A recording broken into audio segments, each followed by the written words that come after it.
हाँ ठीक है बच्चों, आज का हम वीडियो स्टार्ट कर रहे हैं। जो वर्कशीट आपकी 43 नंबर आई है, ये चैप्टर का रिवीजन है एक तरह से। तो रिवीजन के लिए हमें तीनों नियम के बारे में पता होना चाहिए। तो पहला नियम जो है न्यूटन का, वो कहता है कि प्रत्येक वस्तु अपनी स्थिर अवस्था या सरल रेखा में एक समान गति की अवस्था में बनी रहती है जब तक कि उस पर कोई बाहरी बल कार्यरत ना हो। मतलब कोई वस्तु अगर रुकी है तो वो रुकी रहेगी, कोई वस्तु चल रही है तो वो चलती रहेगी, वो रुकेगी नहीं। कब तक? जब तक उस पर बाहरी बल का कोई प्रयोग ना हो। मतलब अगर कोई वस्तु रुकी हुई है, हम उसको पैर से अगर मारें तो वो चलने लग जाएगी, यानी बाहरी बल हमने लगाया। कोई वस्तु चल रही है, हमने उसको हाथ से रोक लिया, यानी बाहरी बल लगाया तो वो रुक गया। तो ऐसे ही न्यूटन की गति का दूसरा नियम जो है वो है बल। तो जो बल है वो द्रव्यमान और त्वरण के गुणे के बराबर होता है। तो ये दूसरा नियम है। और तीसरा नियम बहुत आसान नियम है कि जो क्रिया होगी उस क्रिया के उतने ही विपरीत में प्रतिक्रिया होगी। तो ये न्यूटन का तीसरा नियम है। तो इस नियम को बहुत ध्यान रखना, बहुत इंपॉर्टेंट है, काम आएगा आपके क्रिया की प्रतिक्रिया।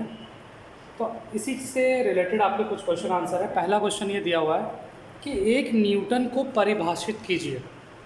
एक न्यूटन को परिभाषित कीजिए मतलब तो बल का फॉर्मूला है m × a।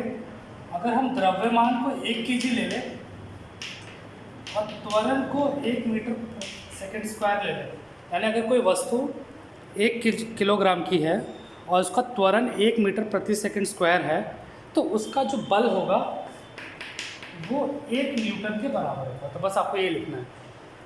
दूसरे में पूछा गया है कि संवेग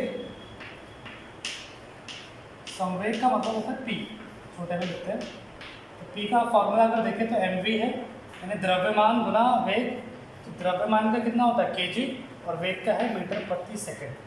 तो संवेग का आपका ऐसा यूनिट हो जाएगा, मात्रक हो जाएगा kg मीटर/सेकंड।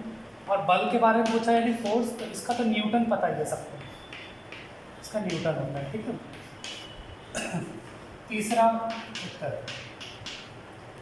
तीसरा पूछा गया गति के तीनों नियम लिखिए। तो पहला नियम, दूसरा नियम और तीसरा नियम जो मैंने आपको बताया पहले की वीडियो में भी है, तो इसको परिभाषित कर दीजिएगा एक एक लाइन में, दो दो लाइन में, जो भी है। फिर है चौथा प्रश्न आपका।